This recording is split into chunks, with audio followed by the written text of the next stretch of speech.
business owners, we cannot ignore community impact. Sometimes it's overwhelming. Today's guest will teach us how to simplify how to do it and why to do it.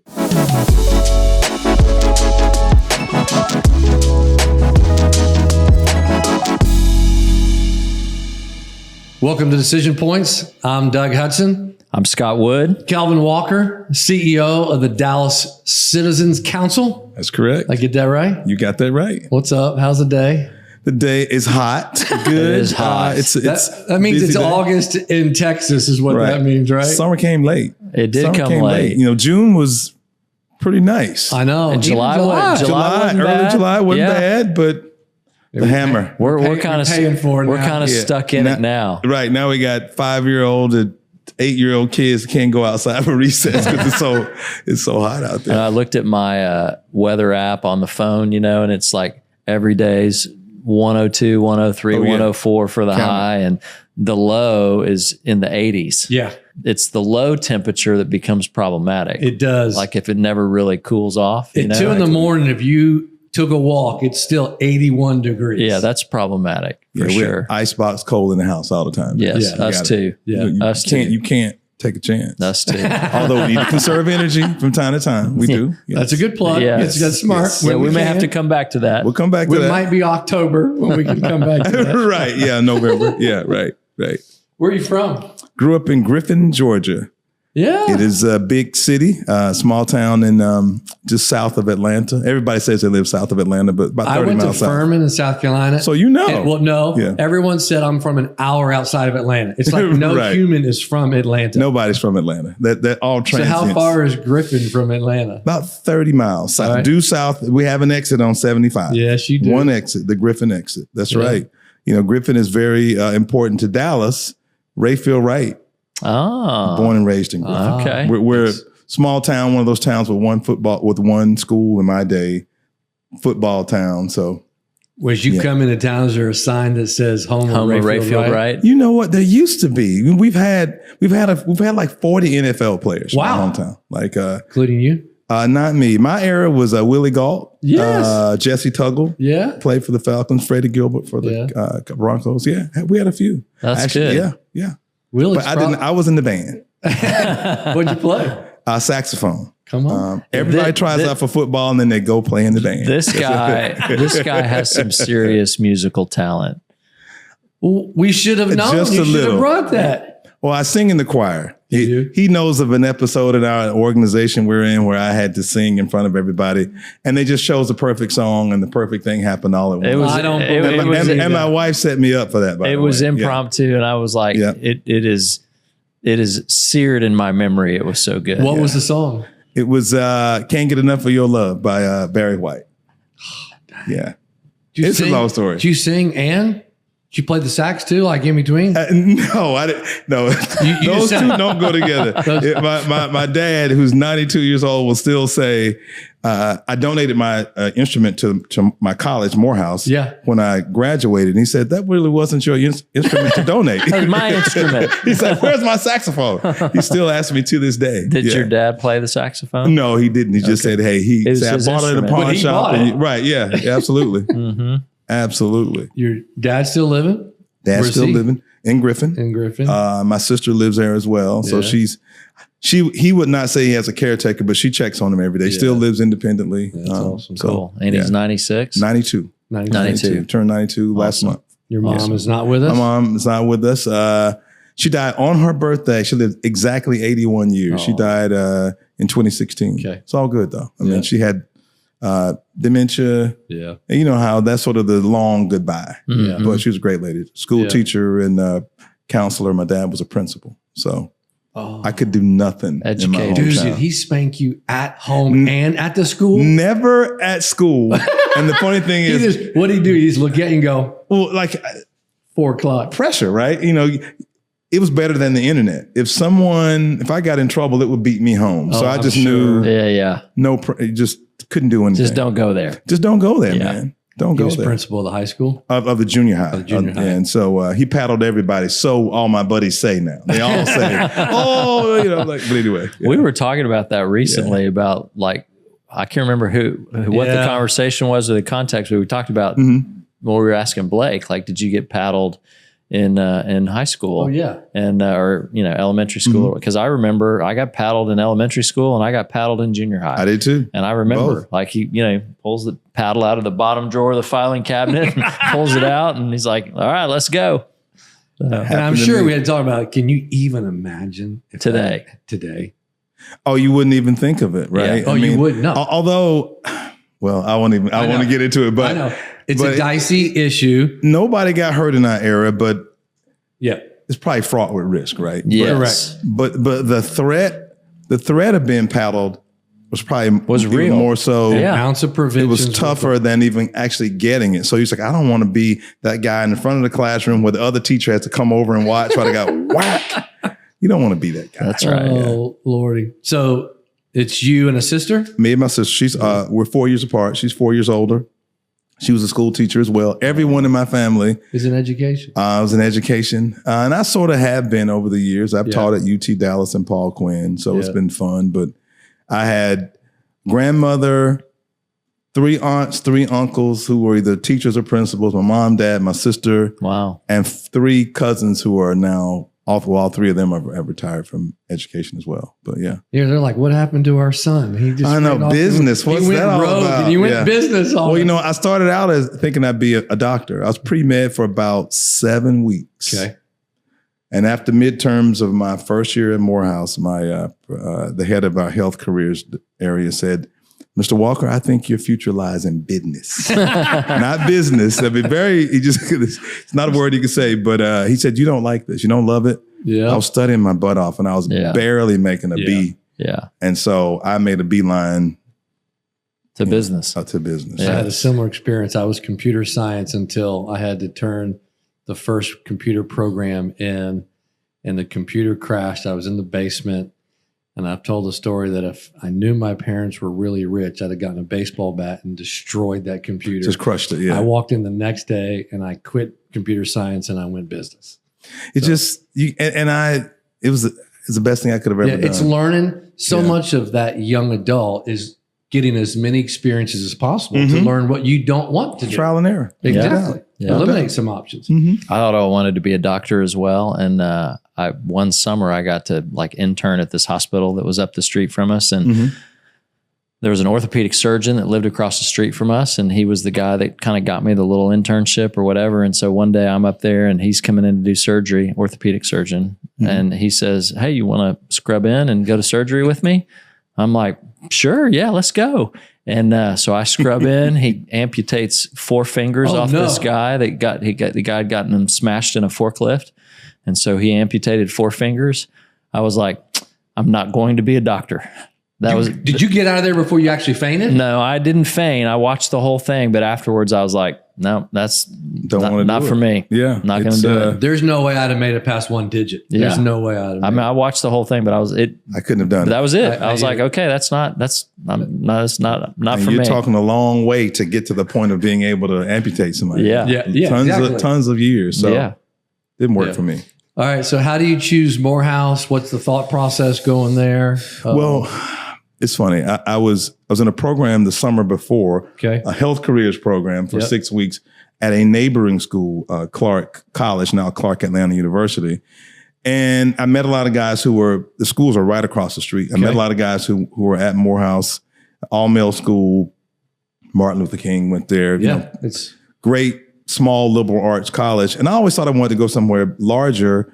But the more I thought about it after I met people there, I thought it's an hour from home, so far enough away that I'm not around the corner, but great education, great environment. So that's what sold me. And it's like a family, as many colleges are. It's like a brotherhood, How big is 4 years. Today, maybe 2,500 students. When I was there, maybe 1,800. And so you're very close-knit place. Very motivating with your professors. Your professors literally know you by name. And I even had a situation where once a professor came and got me out of the dorm because he could see me in the dorm and I wasn't in class. He could look across the parking lot. So maybe a little too hands-on, but I love that environment. It gave me a chance to grow and get involved in student government, things like that. So it's good. Interesting. What are your one or two standout memories or takeaways from your collegiate experience? I'll say probably my biggest honor was my senior year. I was student body president my senior year. And just that whole year is just filled with so many memories of representing the school, doing things I had no idea I would have the chance to do that year. So it was great. That's awesome. Sounds like you've had an aptitude and talent and desire to lead people kind of early on. Do you feel like where do you feel like that started to kind of germinate in you? Probably as a kid. The funny thing is, my freshman, sophomore, and junior year in high school, I ran for class president and lost. Yeah. Then my senior year, I won the student council president on the same day that I became the YMCA youth governor of Georgia. So it's just the weirdest thing. I kept losing so much that people just felt bad for me. Said if he's going to go through this 4 times, we're going to give him a shot. You got to eventually give me a shot. Yeah. But yeah, so and in clubs, like a lot of us do, you get sort of thrown in situations where you lead, and so college and on into career. Tell us about your family. You're married. Kids. Married. I met my wife in college. She was a student at Clark Atlanta when I was at Morehouse. I got a 15. You went across the street to go meet her. All male school. One direction is an all female school, Spelman College. The other direction, Clark Atlanta University, which is probably 65% women. So it was a target rich environment. Yeah, for sure. Was. So what's the first date? Our first date, first real date, and this was 30 plus years ago, 35, 30, no, longer than that even, the mid 80s. Atlanta Hawks versus the Detroit Pistons. If you're telling me Dominique is playing versus Isaiah Thomas, are you freaking I had kidding free me? tickets. Did you go for yourself or for your future wife? Well, she played basketball in high school. She liked basketball, and I had the free tickets, right? So, and Dominique and Isaiah, I bet you they scored a total of 10 points. It was probably their worst career performances ever. And I've been talking about the game all week, and they were both horrible. What's your wife's name? Celia. From Fort Worth. From Fort Worth. Oh, okay. Went to O.D. Wyatt. She's an O.D. Wyatt chaparral. Yeah. And how did she find her school? What Clark Atlanta University. Clark Atlanta. Her years ago, at the time, I think maybe 7 or 8 years before she came, her dad had been a coach there. Okay. And he had moved back to Houston, but by the time she went, but she'd always liked it when she visited. So that's how she chose it. Yeah. My 2 posters in my room in high school were Dominique and George Griffin on the ice. The Iceman. The Iceman on the ice block. Absolutely. It was, and then Dominique was just the prettiest dunk person of all time. The human highlight reel, man. Highlight reel. That was our first date. Yeah. That's a pretty good first date. Yeah. That's a heck of a first date. On her birthday. So that's a good first date. Yeah. Obviously, it worked. It worked. It took a while. Had to kind of work it out. But yeah, we've been married. It'll be 30 years, September 24th. Congratulations. Yeah. Your kids? Awesome. Kids. We waited a while to have kids. We only have a 17 and a 15-year-old. Okay. Our daughter Olivia is at, excuse me if she sees this. She's Olivia, but she goes by Liv. Liv. He got it right. Liv. She is a student at Booker T, senior. Was she? Yeah. Theater, and she's in the jazz combo. So she's learning to sing, to be a jazz singer a little bit. So. What does she want to do after high school? I don't know. Yeah. It's some days it's theater, some days it's I want to be a lawyer.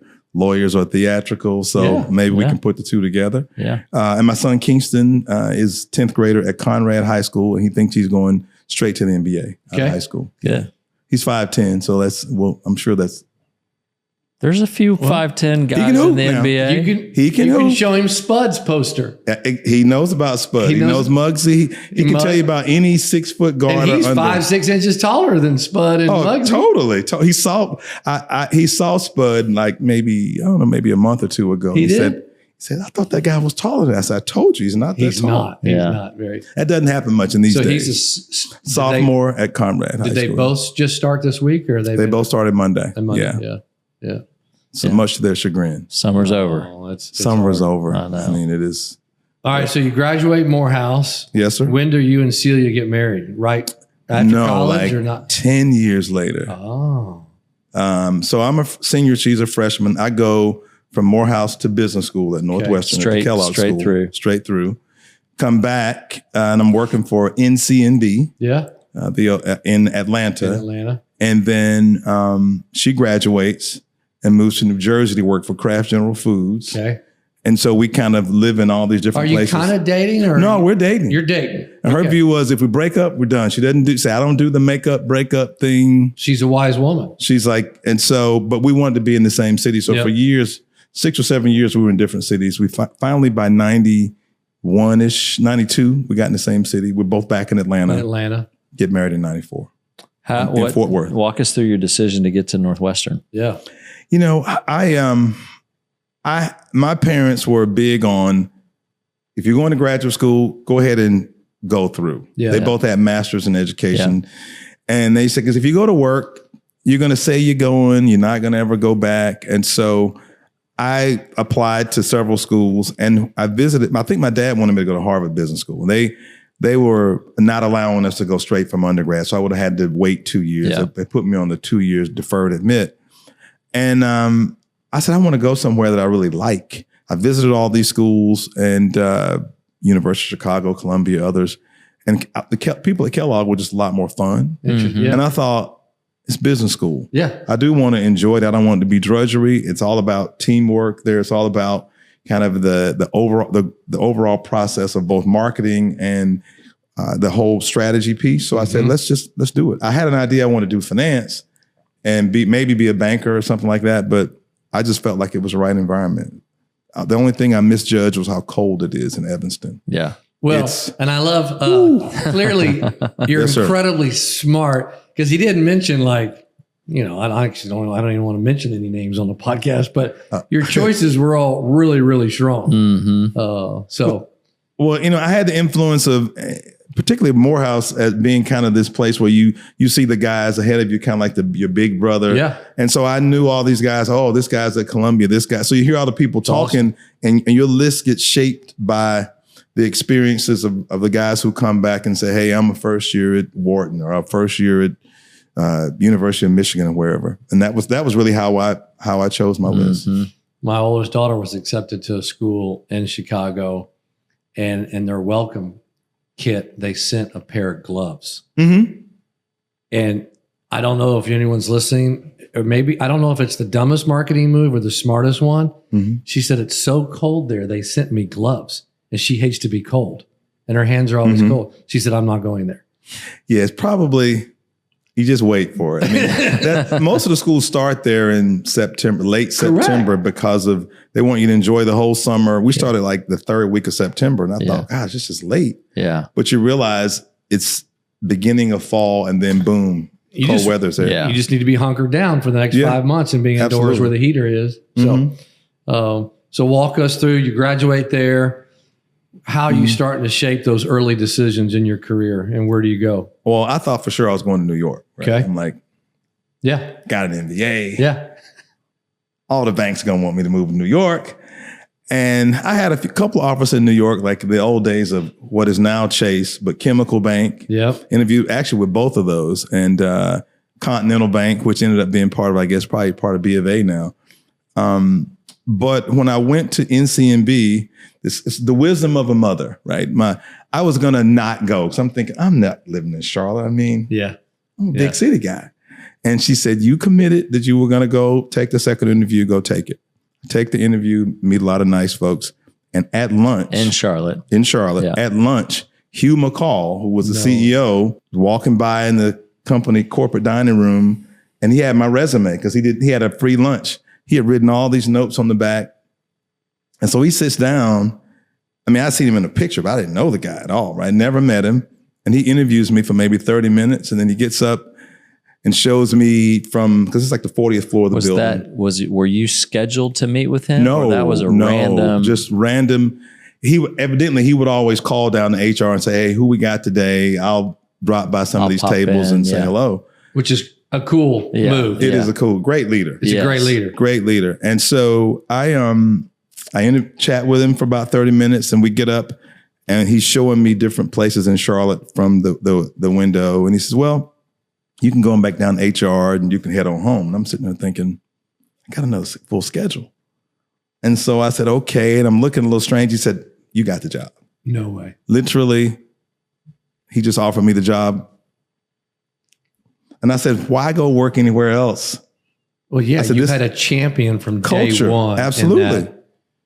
What do you remember? Do you remember any questions he asked you? What do you, was it kind of a blur? We talked about family, how I grew up. He asked me, because he was a former Marine, he asked me, did I ever consider being in ROTC in college? And I said, well, no, I didn't.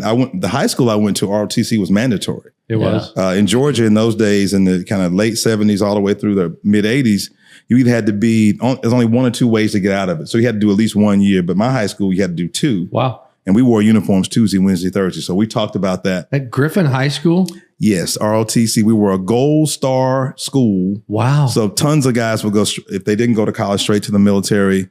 And you could go in as I get this wrong, E4 or something like that. It's a big jump up for a guy just out of high school because of the program. Did you hear any of that? I grew up in South Florida. No. I don't think I heard of ROTC until I went to Furman. Furman had a pretty strong program. Sure do. Yeah. But Baylor was the first time I'd heard of it. Yeah, we had it in high school. Yeah. Wow. So, and the good thing was, and I grew up our town was a textile town, textile mills. And the beauty of it was there were a lot of guys who, because we wore uniforms Tuesday, Wednesday, and Thursday, if you didn't have a lot of clothes, didn't have a lot of money, you had clothes for 3 days. Yeah, you only had Monday and Friday. Yeah. Right. And so we talked, McCall and I talked about that, and we talked a little bit about why I chose Northwestern, because he was sort of ribbing me about why wouldn't you have gone to Carolina, because he was a UNC guy. Yeah. And that's all I remember. And next thing I know, I'm working. That's great. Yeah, so it's a blessing. Walk us through that, Kelvin. So you're there for how long, and what are you learning in those? Yeah. I was there about 6 years. Okay. And the funny story is I was there for the first 4 were great. And I wanted to move back to Charlotte, but my immediate boss kept telling the folks in HR, oh, he's happy here. He'll never want to leave Atlanta, because he didn't want me to leave his group. Yeah. But I was ready to leave. And so I leave to go work for what was then CNS Bank. And when I leave, the head of the corporate bank says, well, what are the odds that we don't buy CNS later on? I was like, yeah, whatever. 18 months later, they bought CNS. So when you took the CNS, did you go to Charlotte? No, CNS, I stayed in Atlanta. You stayed in Atlanta. And then they merged with another bank in Virginia. They moved me to Virginia to work in strategy. And then I'm there 7 months, and NCNB buys the merged entity. And then they moved me to Charlotte. So then I lived in Charlotte for about a year or so. Then I left to join a small investment bank in Atlanta. I wanted to go back home. Okay. What do you take from the banking years? If you think about what it looked like in the late 80s, the big banks were the Texas banks, which all became Chase or B of A after all these years. What I wish I had taken from it was to see how quickly all this consolidation was going to happen. Interesting. And figure out a way to be in the middle of it to make money. But the things you learn in banking are all the financial stuff is cool that you learn, but what you really learn is people. Because I can think of the worst loan I ever made, why I should never have made it, because it was all the things were right on paper, but it was just a bad guy. Yeah. Interesting. Just a bad guy. And so it never was going to work. And you felt that pretty early, that he was a bad guy? I did. Had a little pressure. He was related to a well-known North Carolina family who was well-respected in the bank, but I didn't realize he was sort of the bad seed, if you will. Yep. And he was in a similar business, but just could never get his act together. And so it was just a bad deal from you close a loan and it felt bad. It was bad. How big was the loan? It was maybe $100,000 loan. It wasn't big, but still we got a donut on it. Right. Understood. Yeah. Yeah. But in the scope of things, that's a less expensive lesson than if you learn not to. It wasn't a multi-million one. No. It's a long walk down the hall to tell the people in credit policy that it's probably unrecoverable and we can't find the guy. It was that kind of thing. That's really unrecoverable. Yeah. What else? Anything else from banking? People? Just the people. I mean, you learn this. I thought business school or in college, the way you learn accounting and finance, you're thinking more about the numbers and all that matters, but so much of it is relationships. Yeah. How you deal with people, how people deal with you. Yeah. And if you have that bad feeling, there's a reason that you're having that bad feeling. And you don't need to deploy any capital if you got a bad feeling. I don't know that it'll ever work out if you do that. Yeah. That's a good early lesson to learn. It's unbelievable. But again, that's one of the struggles when we're younger.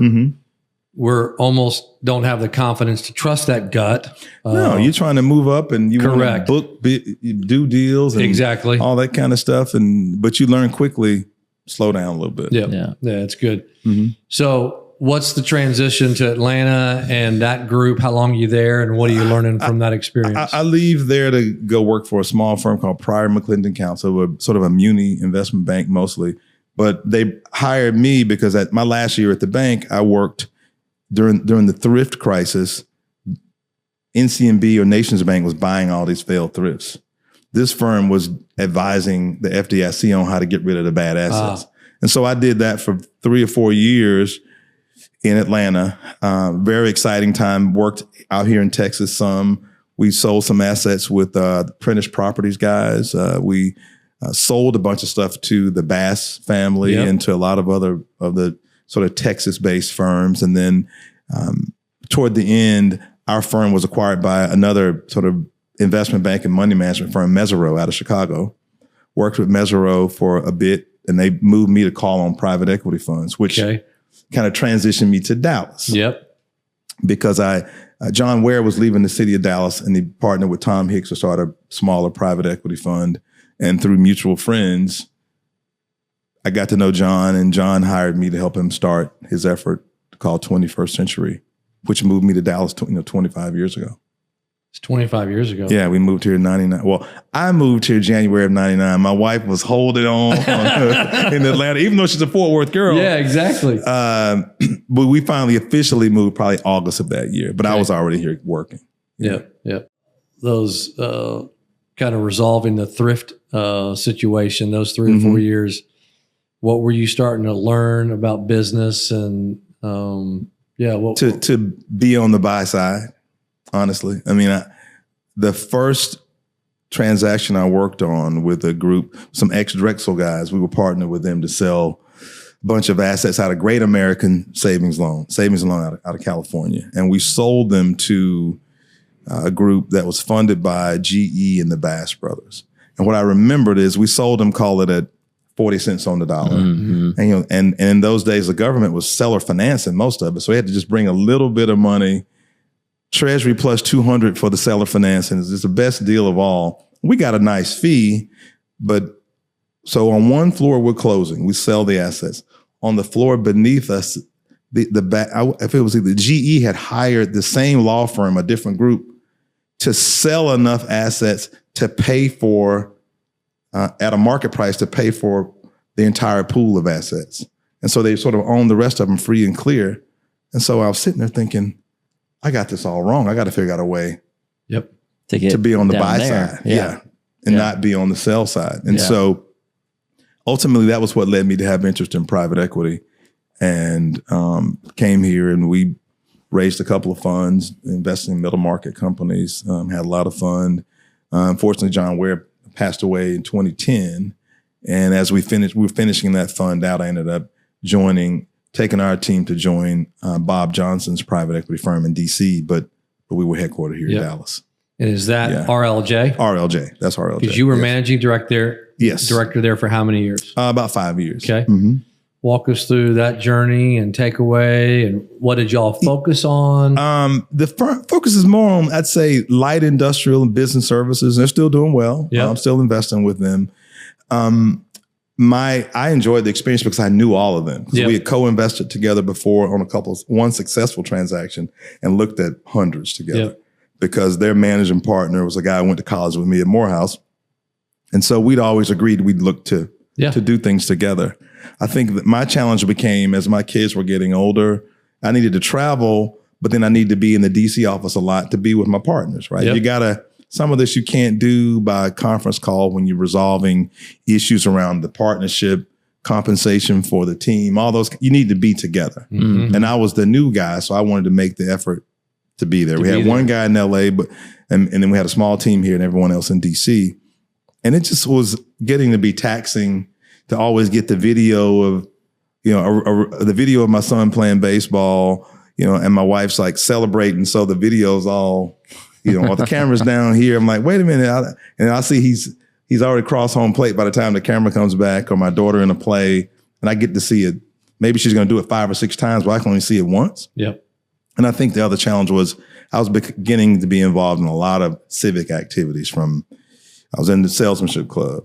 I was the board chair for the YMCA, on the board of the United Way.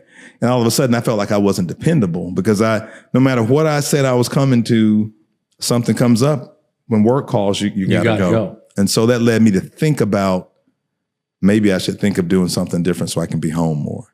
Was that a hard decision for you and Celia, or did it? It was a little bit. A hard decision. I liked the business I was in. I liked the people I worked with, but the travel was just, I've been doing it almost nonstop since the mid to late 90s.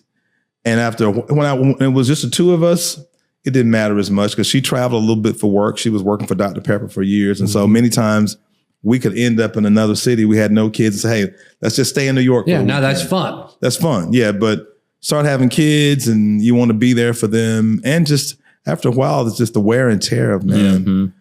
You get enough times where you got a delay in Wichita or Provo, or Salt Lake City or Boise, Idaho. And they say, oh, we're changing equipment, and now you're in the middle seat next to 2 big linebackers, and, and then Musty, and all that kind of stuff. And you just say, I got to find another way. I got to find another way. Yeah, that's one of those decisions that's good. When you all finally made it, it was not that difficult because you'd had enough pain and conversations around. Absolutely. So how long ago was that? This was timeline wise. I started thinking about it probably late 17. Okay. And I ended up becoming CEO of Citizens Council March of 19, but I started thinking about it in 17. And my thought was, don't want to, really out of respect for the guys I was working with, I wasn't going to leave to go work for another private equity fund. Yeah. I was thinking maybe I can call somebody at AT&T or Comerica Bank or somewhere and find a job that's meaningful but local. So even if I travel a little bit, I'm coming back home. This is always home base. Yeah. So tell us about Dallas Citizens Council. What's the mission? Why? What are we up to today? What's going on? Sure. I will tell you, I got that job partly because of a trip to DC. Okay. A 6 a.m. flight, sitting next to Matrice Ellis Kirk, Ron Kirk's wife, who runs her own executive search firm. And I got to tell you this, you ever get on the plane and not realize that you're in the middle seat? Like you didn't know. Like I didn't look at it's 6 a.m. I'm like, I'm in the middle seat. Like you were asleep when you booked it. You were asleep when you got there. Totally. One of those last minute things to DC. And you're like, oh. But I'm sitting next to Matrice. No way. And she says, hey, I got this search. And I'm thinking, oh, I know this person. So no, I want you to think about it. Did you know her? Yeah, I knew her. You knew her. So y'all were friends. It was just random that we'd be sitting next to each other. Absolutely. And obviously not so random. You're right. Correct. And so she said, think about this. And I said, I'll think about it. It took months before the search This was started. the Citizens Council job. Citizens Council job. Yes. And so the wear and tear continued. And the more I thought about it, I was like, you know what? Maybe a change if I can afford to do it. And I'll look at it. And ultimately they called me back and I took the plunge after I interviewed and an opportunity came my way. For our listeners, some for me, what is it? What's it about? What's its mission? How's it going? Sure. I've been at it for 5.5 years now. It's going great. Citizens Council was founded in 1937. Wow. And so you think back to, I always say, think of the names of the highways. Those are the founders, the R.L. Thorntons and the like. Focus then on how you bring world attention to Dallas by bringing the World Exposition of the World's Fair to Dallas. That was their start of what they were thinking about in 1937. And over the years, we've just been a civic organization focused on growing Dallas and business interests for Dallas. We've got all kinds of history out there about us, from being very politically active during the days of the at-large seats. We were very vocal about this person should be mayor, these people should be on the city council. A lot less so today. We don't advocate or have a PAC or do anything to give money to elected officials when they're running. Or otherwise. Yeah. But we're focused on how we make Dallas prosper and how do we create inclusive growth across the entire city. And that's really, how does that manifest itself with healthcare education, mobility, overall quality of life? And how can business interests be a partner with public sector and philanthropy to continue to make Dallas better? Help us. How do we, what are our biggest hurdles what keeps you up at night? Mm-hmm. What are our biggest hurdles? I think there are two or three. The region is doing great. Dallas is doing great, but we've got a lot of challenges in the underbelly that business can help address. One of them would be with our workforce. We still have a lot of our young adults who are underskilled, but we've got, McKinsey did a study that showed if we had zero unemployment, we still have 75,000 jobs open. Wow.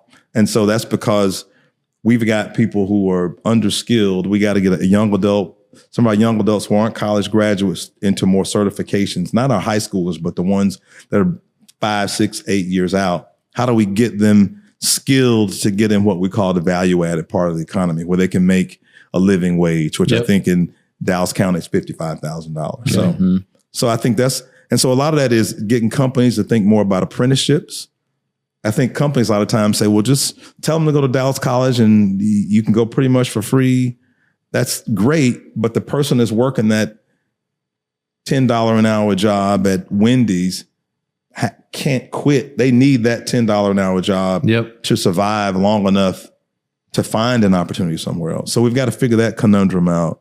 Another one that's an opportunity for us is infrastructure. We believe that through the competitive grants process, because of the CHIPS Act, then the bipartisan infrastructure bill in particular, that Dallas ought to get somewhere between $5 to $8 billion of that money for roads, bridges, workforce, healthcare, all the different stratas of competitive grants that are out there. Like, the federal government isn't going to send it to the state and give it to us. You have to apply for it. Right. Yeah. And we think that'll just bring another wall of private capital alongside of it that keeps this engine growing in Dallas. And then I think the other one we've got to figure out is housing.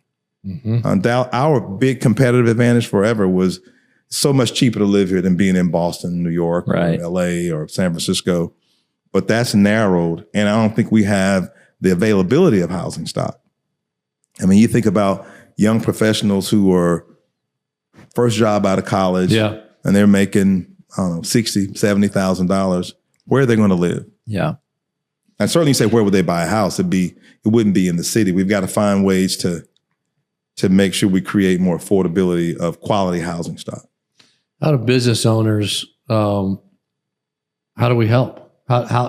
What's the biggest need from your perspective for the Dallas Citizens Council and or just Dallas? What's the biggest, how can we help? Good question. I think some of it is we've got to create more engagement points to talk to business leaders of all sizes, right? I mean, us, the chamber, North Dallas Chamber, all of what I would call our civic leadership organizations, and find problems that we can actually tackle and solve. Because I think a lot of times we admire the hell out of the problems. Yeah. We talk about them and then we all go back to work. Right. So when you start thinking about, I'll give you an example of one where I see business really leaning in on homelessness. A lot of companies contributed and individuals contributed to Housing Forward and to the Metro Dallas Homeless Alliance about 3 years ago to do this rapid rehousing. They have the money they raised from the federal government and from private sector. They've housed about 2,100 homeless, 2,100 homeless citizens. And that continues. Well, we've been finding people a home, not shelter. And so business just got behind it. We got a ways to go, but we've made progress. Mm-hmm. They're now working on a specific downtown initiative to make downtown more vibrant, but by finding them a home. Yeah. And many of them 3 years later, about 85% plus are still gainfully employed. Wow. In their home, in a home or apartment, paying on their own, right? So it's been successful. And that was business helping. I think that's an example of how we identified a problem, but we got to all sit down together and figure out who can do what. Because it's both money and the will to say you want to do it. Yeah, I think no one knows it probably better than you. Often people just want to write the check. Yeah. That's literally one I don't know what you could tell. That's one piece of the solution. It takes the expertise, the time, the energy. It's got to be holistic in that sense. It does. And it has to be, you got to know it's not going to happen overnight. No differently than the way you built your businesses. Nothing happened. True North didn't just wake up one day and hire a bunch of people. You grew it little by little. That's how problems get solved. I mean, I'm hoping, honestly, we can do the same thing for the economic benefit of it, with food deserts that we find mostly in Southern and West Dallas. Both the economic benefit of where stores can be, where big grocers like a H-E-B or Kroger can help the John Doe and Sons and Daughters grocery store by using their supply chain. All those things will create jobs, make communities more vibrant, and you solve problems. And we can stop talking about that. That's right. I mean, I think business has a role to play in that. So let's talk about the food desert, problem as an example. So talk to us about how the Dallas Citizens Council tackles and approaches that problem. Like, what's the process that you go through? What's your day-to-day look like on that particular issue? And then how are you engaging, business and philanthropy and civic, to solve that? It is that's one of those that really fits that triangle of private sector, public sector, and philanthropy. So I've been talking about it forever, not knowing what to do. Like, we've got to figure this out. And ultimately, in many long conversations, Jennifer Sampson, CEO of United Way, just took the ball and ran with it and said, let's see if we can raise money around a food desert initiative.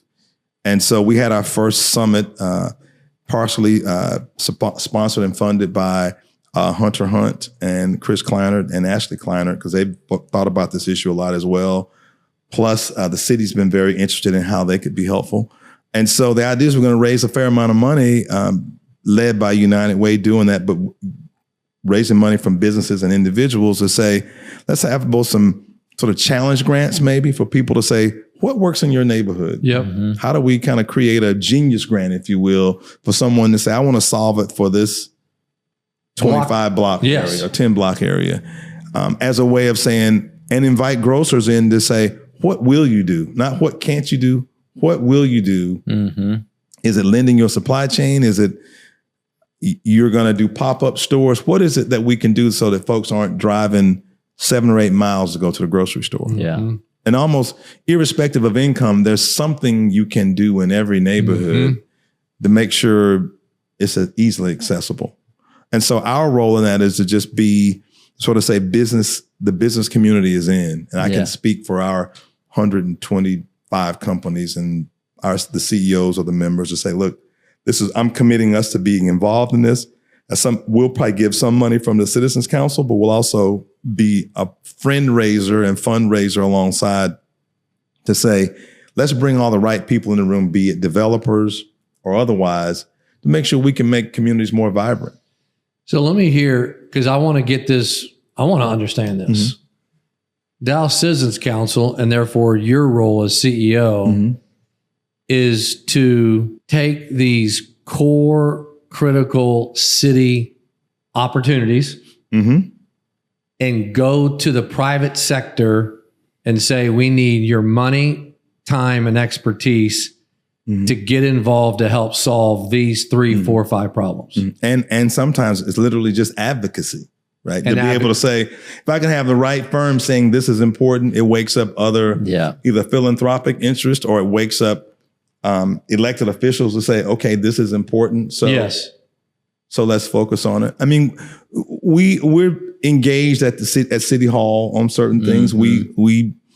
We've spoken out about some of the charter amendments that are up for discussion now, but only to the extent we think it's about how it affects the quality of life and how the city governs itself. We don't need to be the thumb on the scale on everything. We just think business can be a good way to help solve be the partner in solving challenges. Because the thing I noticed is my board members and my members are the people who own all these other not-for-profit boards anyway, right? So why we shouldn't have private sector at cross purposes of what's going on there anyway. No, for sure. I mean, you said even obviously before you took this role, and obviously partly that was a quality of life for you and Celia and the kids, but you were already civically really involved. Mm-hmm. Did you wake up one day and say, I want to do this? Where did that journey and how? And how did you get to here? Yeah. There are days I ask myself how. I will tell you, the day that my first day on the job, we had an executive committee call, 7:30 call. So I get into the office like every eager new employee. I got in the office about 6:45 in the morning. So I turned the lights on. I'm sitting there kind of in the dark in my office thinking, what did I get myself into? What am I doing here? And with every week, I started thinking, all these common threads are together. I'm thinking of having already worked with Jerry Thompson's a past chair of Citizens Council. I was on the board of Dallas Foundation with him. And I was just looking at all the different board members. And I said, I've worked with all these guys on so many other issues. Mm-hmm. Maybe this does make sense. And I was thinking, why didn't I do this earlier? Mm-hmm. I mean, this is not a world I would have ever thought about. Right. But I do. And having the platform with the Citizens Council and their confidence allows me to do things I never would have thought I would do, but things I've always thought about. Well, why don't we try to address this issue? Yeah. But you were on the board of the YMCA before this, so that Civic has really been a part of your DNA for a long time. Always. I mean, I got it probably from my parents. My dad was on the Girl Scouts board and the hospital board and all those kinds of things. So I always saw that as kind of it's part of what you do if you're going to be involved in your town. I mean, if you had asked me in '99, I'd say we're going to be in Dallas 3 or 4 years, back to Atlanta. Yeah. And then 3 became 5, became 12, and one day we were out with some friends and my wife said, we've been here like 10 years. I was like, it's been 20. Wow. Does it feel like home? Yeah. It does. We lived in Plano for a long time, which we loved. We moved into Dallas once after I took this job, and my daughter was going to Booker T. So it was easier for her to get in if we lived in the city. And so we're enjoying living in the city. It's been a change. Suburban towns are a little more easy to navigate because they were planned communities, right? Everything is right in your neighborhood. But they took these blocks and said, we're going to put a grocery store, these corners. Yeah. But Dallas has been good. So I got 2 questions that come to mind. One is, so the Dallas Citizens Council, I don't know how I'd describe it. I mean, it's a nonprofit. We're 501c6. It's probably an advocacy. That means we're not you don't get a tax deduction for donating, but we're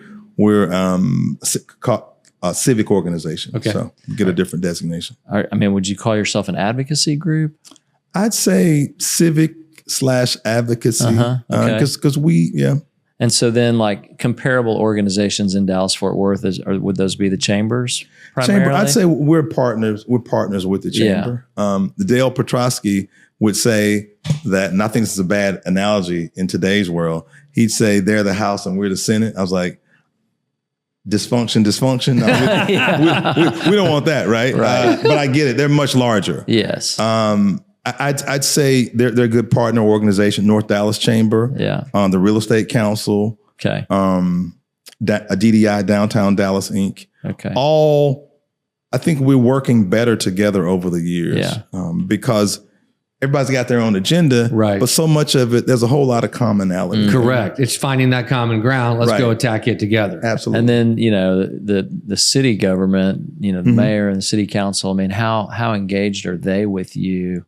Or how engaged are you with them in terms of trying to solve some of these bigger issues for the city? Well, what we always say, we describe ourselves as the first responders to the city elected leaders when they need us, right? So we were very involved in the police and fire pension years ago, and just sort of being an arbiter between the city and the state to make sure when Mayor Rawlings was mayor.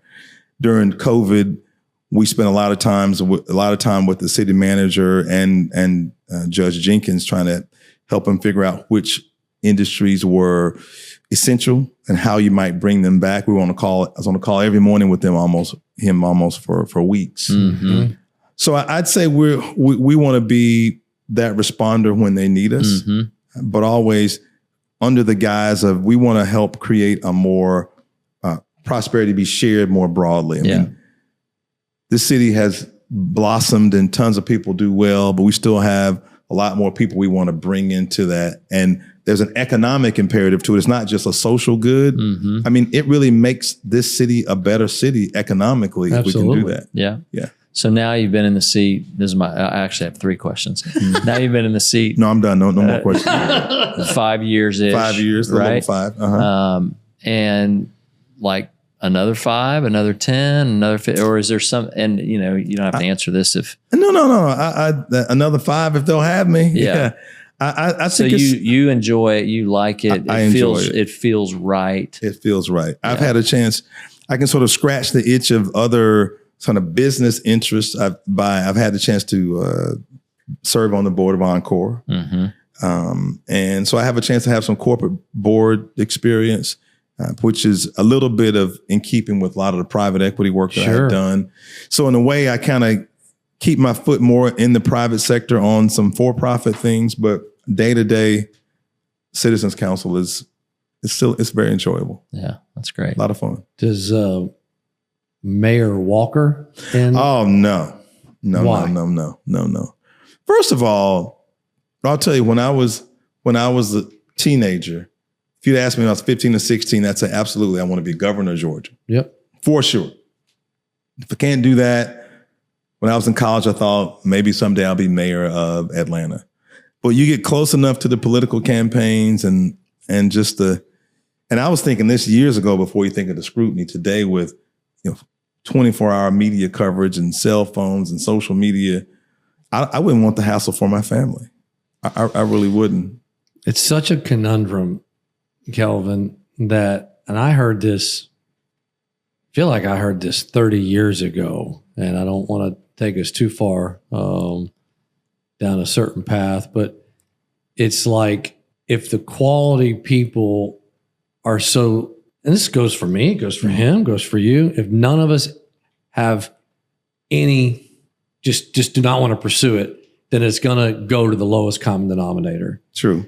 And I feel like we just keep finding ourselves there because the process is so debilitating, ugly, demeaning, all the things that an incredibly gifted, talented, and this has been your life. It would be a natural step. You're like, hell no. No way. I mean, and God bless those who do serve, the mayor and the council. It's nonstop, right? How do we reverse that? You know what? I think part of it, we have to learn how to give. We have to allow people to have a life, and we kind of don't. It's the minute they walk outside, they're on, because there's a camera in their face, and someone's looking for you to not say the right thing or slip and fall, figuratively, and that's the repeatable story, not what you're trying to do. Yeah. I don't know. I mean, I think we have a lot of good public servants, kind of up and down from city to state to county, federal. Then we have some knuckleheads in different places. And I think that's thank you for that, because I think the worst tend to make us think that's what you see. Correct. Yeah. I don't know any of these people personally, but I know they're incredibly quality people in so many of these roles. Some of them get pushed out. They got to be so mad at a question that I would ask. But they would understand what you mean. Understood, but we're throwing the baby out with the bathwater. I'm doing that, but again, it's like as you hybrid this incredible gift of the private sector and your knowledge now in the public sector too. Part of that could also be championing the need for just leaders. And true, you have so many opportunities to sit across a man or a woman who's a very successful person and say, you should consider. We do have talent in Dallas that should consider it, right? Yes. But I bet you they won't, just because they say, well, it's easier to stay where I am, or they don't want the family public scrutiny or just I mean, you're on 24/7. Yeah. Well, and to your point, and not only you're on, it's you're being watched, waiting for the screw up. And guess what? We're all human. We're going to screw up. Oh yeah. Your camera's gonna catch me screwing up. Totally. I promise you. Totally. And if you know my kids, for sure. Yeah. Yeah. Kelvin, as we wrap up our time, one, just thank you. Oh, thank you. You got 1,000, 10,000, 100,000 business owners, all of your breadth of experience. What would you got them for 2 or 3 minutes. What would you challenge us? I would challenge business owners to be engaged in their communities, not just write a check, but find that one thing that helps solve a problem and go deep on it. Because companies can't do everything, but you can do that one thing and not spread yourself too thin and really go deep. I think we'll see good results. That's phenomenal. Yeah. Thank you very much for joining us. Thank you. At Decision Points. Thank you. Appreciate you. Appreciate you. Thank you, buddy. Thank you.